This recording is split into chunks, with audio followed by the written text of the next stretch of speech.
Vision ಏನಿದೆ ನಿಮ್ಮದು? Next ಏನು ಮಾಡ್ಬೇಕು ಅಂತ ಮಾಡಿದ್ದೀರಿ? ಅದೇ ಇದು ಪಾಠ ಮಾಡ್ತಾ ಮಾಡ್ತಾ ಒಂದು ಅರ್ಥ ಆಗಿದೆ ಏನಂದರೆ ಮಕ್ಕಳಿಗೆ ಕಲೀಲಿಕ್ಕೆ ಆಟಿಕೆಗಳಿಲ್ಲ.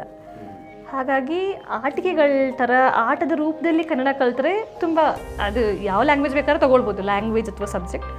ಆಟದ ಮೂಲಕ ಕಲಿತಾಗ ಅವಕ್ಕೆ ಮೆಮೊರಿ ಪವರ್ ಜಾಸ್ತಿ ಇರುತ್ತೆ, ಖುಷಿ ಇರುತ್ತೆ, ಖುಷಿಯಿಂದ ಕಲ್ತಿದ್ದು ಇನ್ನೂ ಬೇಗ ಕಲ್ತ್ಕೋತಾರೆ. ಸೊ ಹಾಗಾಗಿ ಕನ್ನಡನ ಆಟಿಕೆಗಳ ಮೂಲಕ ಕಲಿಸೋಕ್ಕೆ ಪ್ರಯತ್ನ ಮಾಡ್ತೇನೆ. ಅದರಲ್ಲಿ ನಂದು ಮೊದಲನೇ ಪ್ರಾಡಕ್ಟ್ ಬಂದು ಪದಕಟ್ಟು ಎಲ್ಲ ಕಡೆಯೂ ಅದೇ ನಾನು ಆಗಲೇ ಹೇಳ್ದಂಗೆ ಇಂದ ಳ ತನಕ ಮಾತ್ರ ಸಿಗುತ್ತೆ, ಅಥವಾ ಸಣ್ಣ ಸಣ್ಣ ಫ್ಲ್ಯಾಶ್ ಕಾರ್ಡ್ಗಳು ಸಿಗುತ್ತೆ. ಈಗ ಒಂದಿಬ್ಬರು 3 ಜನ ಶುರು ಕೂಡ ಮಾಡಿದ್ದಾರೆ ನನ್ನ ಜೊತೆಗೆ, ಅಂದರೆ ನನ್ನ ಥರ. ಇದು ಈಗ ನಂದು ಬಂದು ತುಂಬ ಡಿಫ್ರೆಂಟ್ ಆಗಿದೆ. ಕನ್ನಡ ಇಂದ ಳ ಅಲ್ಲದೆ ಎಲ್ಲ ಬಿಲ್ಡಿಂಗ್ ಬ್ಲಾಕ್ ಥರ ಮಾಡಿ ಜೋಡಿಸೋ ಥರದ್ದು.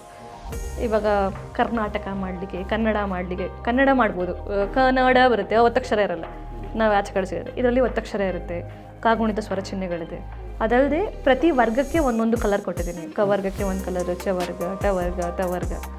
ಸ್ವರ ಚಿಹ್ನೆ 15 ಇದೆ. 15 ಸ್ವರ ಚಿಹ್ನೆಗೆ 15 ಡಿಫ್ರೆಂಟ್ ಕಲರ್ಸ್ ಕೊಟ್ಟಿದ್ದೀನಿ. ಬೇಸಿಕಲಿ ಮಗುಗೆ ಬರೀಲಿಕ್ಕೆ ಕಷ್ಟ ಆಗಿದ್ರೆ ಅಟ್ಲೀಸ್ಟ್ ಅವರು ಜೋಡಿಸೋದ್ರ ಮೂಲಕ ನಾನು ತಪ್ಪು ಮಾಡ್ತಾ ಇದ್ದೀನಾ, ತಪ್ಪು ಮಾಡ್ತಾ ಇಲ್ವಾ ಯೋಚನೆ ಮಾಡ್ತಾರೆ.